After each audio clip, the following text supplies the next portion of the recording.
Hello and नमस्कार everyone. कैसे हैं आप सब? उम्मीद है आप सब अच्छे होंगे। स्टूडेंट्स, अपने एसिड बेस एंड सॉल्ट वाला चैप्टर कंप्लीट हो रहा है। आज इसकी लास्ट क्लास है जिसके अंदर अपन ने सॉल्ट पढ़ लिया, एसिड बेस के बारे में, उसकी रिएक्शंस के बारे में अपन 3-4 वीडियो के अंदर अपन ने कंप्लीट पढ़ लिया।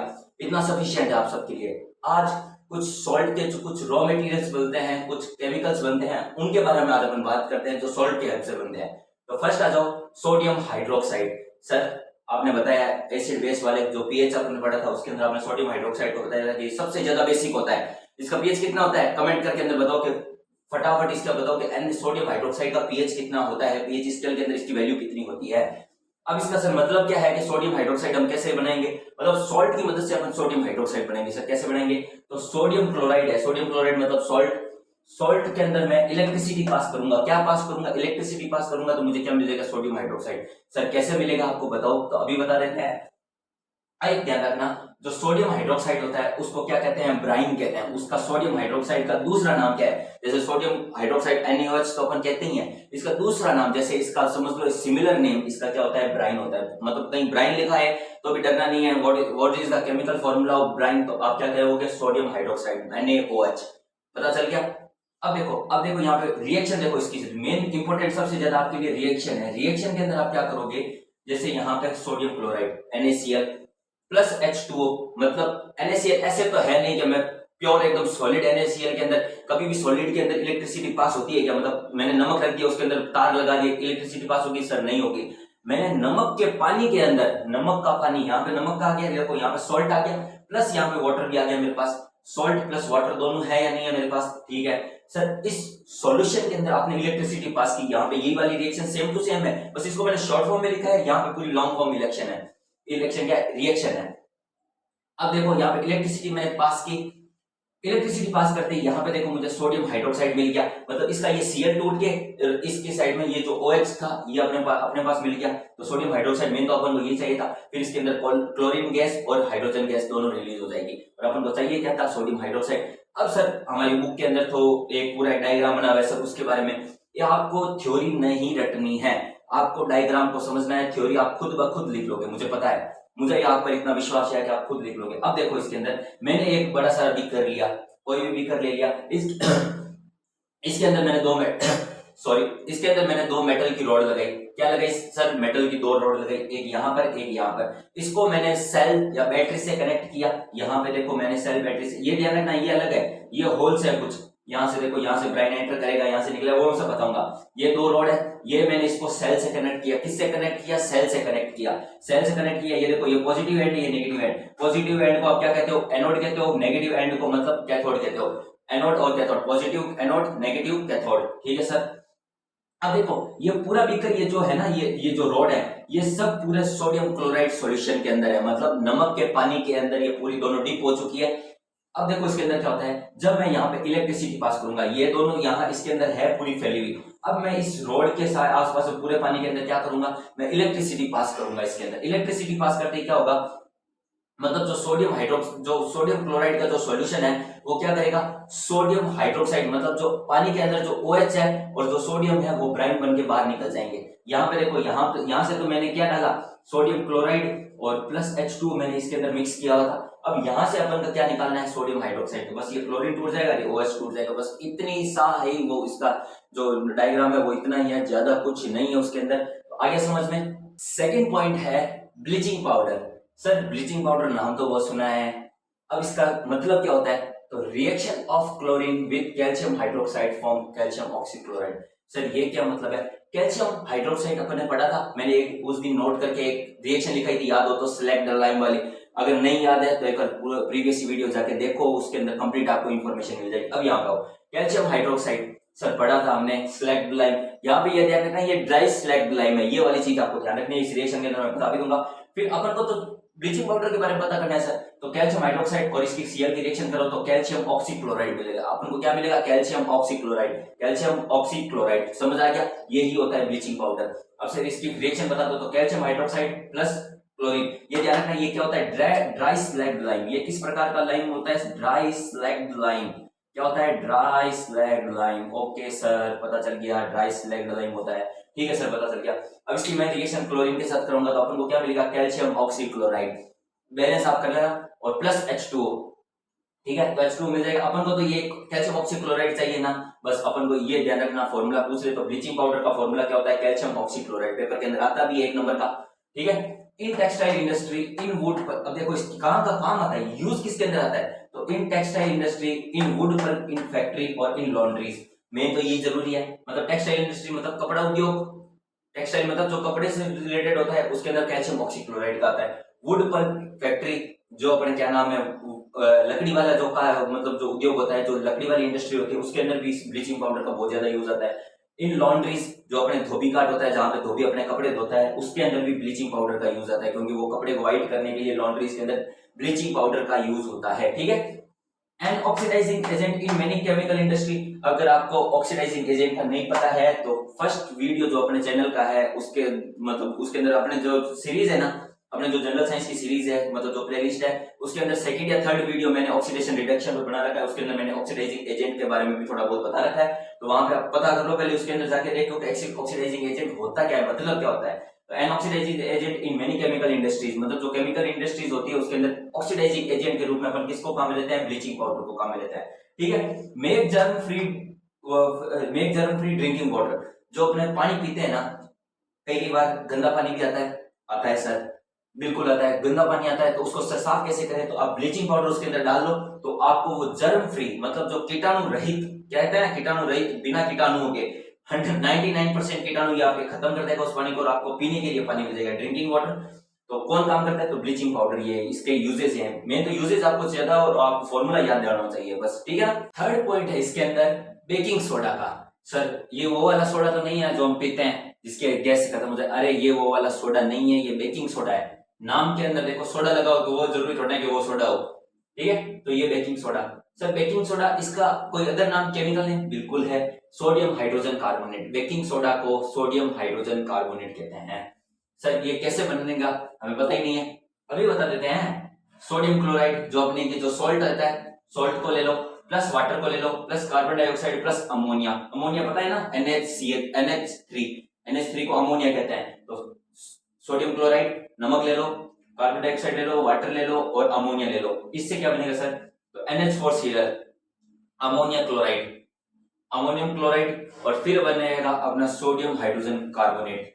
तो ये सोडियम हाइड्रोजन कार्बोनेट क्या है, ये बेकिंग सोडा ही तो है, सोडियम हाइड्रोजन कार्बोनेट। अभी मैंने क्या बताया, बेकिंग सोडा को सोडियम हाइड्रोजन कार्बोनेट कहते हैं। तो ये देखो यहाँ पे सोडियम हाइड्रोजन कार्बोनेट बना या नहीं बना, बन गया ना। ये रिएक्शन आपको याद होनी चाहिए, ये मोस्ट इंपोर्टेंट रिएक्शन है, ध्यान रखना, ठीक है सर। सर इसके यूजेस क्या है हमें तो बताओ, यूजेस तो पता ही नहीं है, अभी बता देते हैं। Use for making pakora sir भूख लगे पकोड़ा नाम सुनते ही, ये वो अपन जो पकोड़ा बनाते हैं ना, पकोड़े को सॉफ्ट बनाने के लिए, स्पंजी बनाने के लिए किसका यूज होता है, बेकिंग सोडा का। तो पकोड़ास बनाने के लिए किसका यूज होता है, बेकिंग सोडा का। साथ साथ में इसके, अभी जब अपन खाने की बात करें तो इसी के साथ में एक और चीज बात कर लेते हैं। इस रिएक्शन के अंदर देखो, यहाँ ये वाली रिएक्शन, इसी रिएक्शन से रिलेटेड है, ये पकोड़ा वाली, ये जो मैंने पॉइंट लिखा इससे रिलेटेड। अब देखो यहाँ पे मैंने जो सोडियम हाइड्रोजन कार्बोनेट बनाया, सर बना दिया, ठीक है। इसको मैं हाइड्रोजन के साथ रिएक्शन करूंगा, वाटर के साथ नहीं, हाइड्रोजन के साथ। ये रिएक्शन इसी से रिलेटेड है, ध्यान रखना, ये तीनों एक रिलेटेड है, ठीक है। सोडियम हाइड्रोजन कार्बोनेट की रिएक्शन मैं हाइड्रोजन के साथ करूंगा, कर दी सर। अब देखो इसके अंदर यहाँ पे मुझे कार्बन डाइऑक्साइड मिलेगी, ये देखो CO3 है ना, इससे तोड़ के कार्बन डाइऑक्साइड मिल जाएगी, वाटर भी मिल जाएगा, और सोडियम साल्ट ऑफ एसिड्स मिलेंगे, मतलब सोडियम इसके अंदर रिलीज होगा, क्योंकि सोडियम तो है यहाँ पर इसीलिए रिलीज होगा। तो अपन को कार्बन डाइऑक्साइड, वाटर और ये कुछ सोडियम साल्ट ऑफ एसिड मिलेंगे, ठीक है सर। सर इसका मतलब क्या हुआ रिएक्शन का, अभी बता देते हैं। अब देखो यहाँ पे ऑक्सीजन क्या हुई है, रिलीज हुई है, जुड़ी नहीं है, यहाँ पे रिलीज हुई है रिएक्शन। अब यहाँ देखो carbon dioxide produce in this reaction can cause bread और cake to rise making them soft. मतलब आप देखते हो केक कितना सॉफ्ट होता है, केक कितना ज्यादा सॉफ्ट होता है, बहुत ज्यादा सॉफ्ट होता है। ऐसे जब खाते हैं तो मुंह के अंदर केक को लेते हैं तो कितना ज्यादा सॉफ्ट होता है, कितना ज्यादा स्पंजी होता है। ब्रेड को देख लो, ब्रेड कितनी ज्यादा स्पंजी होती है, ब्रेड को ऐसे दबा देते कितनी ज्यादा स्पंजी होती है, वो इसी कारण होती है। क्यों किसी कारण होती है सर, कोई कार्बन डाइऑक्साइड जब रिलीज होती है, जब सोडियम हाइड्रोजन कार्बोनेट की रिएक्शन आप हाइड्रोजन के साथ रिएक्शन करोगे तो कार्बन डाइऑक्साइड निकलेगी। ये कार्बन डाइऑक्साइड क्या करती है, पकोड़ा हो जाए, चाहे ब्रेड हो जाए, चाहे केक हो जाए, सबको स्पॉन्जी बनाती है, सबको स्पॉन्जी। पकोड़ा भी क्या होता है, स्पॉन्जी होता है, स्पॉन्ज से बना होता है, ऐसे तो नहीं है पत्थर जैसा होता है, बिल्कुल एकदम स्पॉन्ज होता है सर। केक भी वैसे स्पॉन्ज होता है, ब्रेड भी वैसे स्पॉन्ज होती है, तो किसके कारण, तो बेकिंग सोडा के कारण बनती है। आ गया ना समझ में, ठीक है। इंग्रेडिएंट्स इन एंटासिड, एंटासिड, जो एंटासिड कब लेते हैं? एंटासिड जब आप समझ लो कई बार ज्यादा खाना खा लेते हो, एक आइडिया के रूप में समझो, कई बार आप एकदम बहुत ज्यादा खाना खा लेते हो, फिर बहुत ज्यादा पानी भी पी लेते हो, मतलब पेट एकदम ऐसे जो ऐसे लग रहा है कि खाना बाहर आएगा, पेट को चीर के बाहर आएगा, तब उस समय अपन क्या लेते हैं? एंटासिड्स। क्या लेते हैं? एंटासिड्स लेते हैं। जैसे आप इनो पीते हो एक एग्जांपल के रूप में, फिर आप क्या पीते हो? इनो पीते हो, तो इनो के अंदर भी इंग्रेडिएंट्स किसके हैं? बेकिंग सोडा वाले इंग्रेडिएंट्स है। वो क्या करता है? इनो फटाफट अंदर जाके रिएक्शन करता है, कार्बन डाइऑक्साइड रिलीज करता है, पेट को स्पंजी बनाता है, इसीलिए इनो के अंदर भी बेकिंग सोडा का ही यूज होता है। तो मैंने क्या लिखा? इंग्रेडिएंट्स इन एंटासिड्स। याद रह जाएगा, एंटासिड्स मतलब जो आपके पेट को आराम दे, पेट को आराम दे, शरीर को आराम दे, उनको एंटासिड्स कहते हैं। मतलब जो एसिड्स के ऊपर, जो पेट के अंदर जो हाइड्रोक्लोरिक एसिड ज्यादा रिलीज हो रहा है, उसको कम करने के लिए एंटासिड्स काम आते हैं। मतलब एंटी एसिड्स, मतलब ऐसे समझ लो, एंटी एसिड्स मतलब जो एसिड्स के विरोधी हो। Used in soda acid fire extinguisher. अब जैसे सोडा होता है, पीने वाला सोडा, उसके अंदर भी काम में लेते हैं। और फायर एक्सटिंग्विशर, फायर एक्सटिंग्विशर कई बार आपने लाल टंकी देखी होगी कई ऑफिसेस के अंदर, कई बड़ी जगहों के अंदर, कोई बड़ी बिल्डिंग्स के अंदर, तो फायर एक्सटिंग्विशर जो आग बुझाने के काम आते हैं, उसके अंदर क्या होती है? कार्बन डाइऑक्साइड फील होती है। वो कार्बन डाइऑक्साइड वो किसके साथ मिलकर रिएक्शन करती है? बेकिंग सोडा तो है उसके अंदर, बेकिंग सोडा वाली यही तो रिएक्शन होती है उसके अंदर, ठीक है। Used in making baking powder, जो बेकिंग सोडा है इसको पाउडर भी बना सकते हो आप, पाउडर के फॉर्म में यूज ले सकते हो, तो ये बेकिंग पाउडर के रूप में भी यूज ले सकते हैं। आगे और बात करें, आया समझ में ये? Next fourth point is washing soda. Sir baking soda पढ़ा रहे हो, वॉशिंग सोडा, ये सोडा ही सोडा क्या है? अरे नाम है इनके सारों के कि सर सोडा ही सोडा पिला रहे हो कब से, अब बताओ तो सही कुछ। तो सोडा यही है वॉशिंग सोडा। इसका जो केमिकल फॉर्मूला होता है, sodium carbonate 0.10H2O, Na2CO3 0.10H2O। अरे सर ये पहले नाम लिख लो, सोडियम कार्बोनेट, सोडियम कार्बोनेट, ये आगे वाले का। सर ये बीच में 0.10H2O क्यों लिखा? ये क्या क्या होता है सर? ये 10H2O, 2H2O और 5H2O और हाफ H2O, ये क्या होता है? आगे संख्या क्यों लिखी H2O के? अभी बता देते हैं। मतलब इसके अंदर वाटर के कितने मॉलिक्यूल है? 10 मॉलिक्यूल है। मतलब 10 मॉलिक्यूल जो मतलब इसके अंदर अगर 11 हो जाएंगे ना, तो ये वॉशिंग सोडा नहीं रहेगा। इसके अंदर फिक्स 10 मॉलिक्यूल्स ही सोडियम कार्बोनेट के अंदर होंगे, तभी ये क्या होगा? वॉशिंग सोडा होगा। ये ध्यान रखना। तो पूछ लेते हैं पेपर के अंदर कभी, तो how many molecules of water are present in the washing soda और सोडियम कार्बोनेट, मतलब कितने वॉशिंग सोडा या सोडियम कार्बोनेट के अंदर वाटर के मॉलिक्यूल्स, जल के अणु होते हैं, तो वो कितने होते हैं? सोडियम कार्बोनेट के अंदर 10 H2O। मतलब इसको आपको ये याद रखना है, ये मोस्ट इंपोर्टेंट लाइन है, ये याद रखना, मैं बार बार नहीं बताऊंगा। 0.NH2O ही होता है, सो Na2CO3 0.NH2O। आगे समझ में? अब देखो इसकी रिएक्शन बनता कैसे है सर? तो सोडियम कार्बोनेट की रिएक्शन 10 H2 मॉलिक्यूल्स के साथ, तो ये बन गई रिएक्शन। अब इसके यूजेस पढ़ लो। देखो पहला की कहां यूज होता है? ये वॉशिंग सोडा, ये वॉशिंग सोडा यूज होता है in glass, soap and paper industry, मतलब कांच के उद्योग में, साबुन के उद्योग में, और पेपर के इंडस्ट्री मतलब कागज के उद्योग में। इंडस्ट्री मतलब समझ गया ना, उद्योग। तो ये glass, soap and paper industry, ये तीनों के अंदर यूज आता है। थर्ड सेकंड यूज है, use in manufacturing borax. Borax एक नाम का क्या नाम है? एक एलिमेंट होता है, एक मेटल होता है, उसके अंदर उसको बनाने के लिए अंदर काम में आता है बोरेक्स। तो ये याद रखना, कोई भी कभी पूछ ले तो वॉशिंग सोडा किसके अंदर काम आता है? तो यूज इन मैन्युफैक्चरिंग बोरेक्स। आगे समझ में? थर्ड आ जाता है cleaning agent for domestic purpose. मतलब सर वॉशिंग सोडा मतलब जितने भी घर के अंदर अपन कोई साफ सफाई के अंदर कुछ भी काम यूज लेते हैं, तो वो किसके अंदर? Washing soda. मतलब डोमेस्टिक मतलब घरेलू कोई भी काम करते हैं उसके अंदर, साफ सफाई के अंदर, तो उसके अंदर किसका यूज होता है? वॉशिंग सोडा का यूज होता है। आगे समझ में? यूज्ड फॉर, फोर्थ पॉइंट है use for removal permanent hardness of water. सबसे ज्यादा हार्डनेस ऑफ वाटर का फॉर्मूला क्या होता है? D2O। याद है या नहीं है? D2O मतलब H2O नहीं है, ध्यान रखना, ये हार्ड वाटर है। अब इस हार्ड वाटर की अपन को हार्डनेस हटानी है, तो used for removal permanent hardness of water किसका यूज होता है? तो वॉशिंग सोडा का यूज होता है। ये पेपर के अंदर पूछा हुआ भी है, मोस्ट इंपोर्टेंट पॉइंट है, used for removal permanent hardness of water. तो ऐसा पूछ ले कि which substance is used for removal of permanent hardness of water, तो आंसर क्या होगा? Washing soda. अगर वॉशिंग सोडा नहीं लिखा हो तो सोडियम कार्बोनेट, अगर वो भी नहीं लिखा हो तो ये formula Na2CO3.NH2O। Fifth point is gypsum. Sir ये जिप्सम क्या होता है? जैसे अपने बेकिंग सोडा पढ़ लिया, वॉशिंग सोडा पढ़ लिया, सब पढ़ लिया अपने, सर इसके बारे में बता दो। जिप्सम बहुत ही ज्यादा इंपॉर्टेंट है। इसका जो केमिकल फॉर्मूला होता है वो क्या होता है? Calcium sulphate 0.2H2O। Calcium sulphate 0.2H2O। Sir ये 2H2O और 10H2O, इसके अंदर दो मॉलिक्यूल हैं किसके, वाटर के। जैसे वॉशिंग सोडा के अंदर कितने थे, Na2CO3.NH2O, उसके अंदर कितने थे, 10 मॉलिक्यूल थे ना वाटर के। तो इसके अंदर क्या होगा, कैल्शियम सल्फेट 0.2H2, मतलब 2 मॉलिक्यूल्स इसके अंदर है। सिंपल सी बात है, ये आप समझ गए ना। यहाँ पे पॉइंट फिर 2H2, मतलब 2 मॉलिक्यूल किसके हैं, वाटर के हैं। ठीक है सर, ये आ गया पीओपी।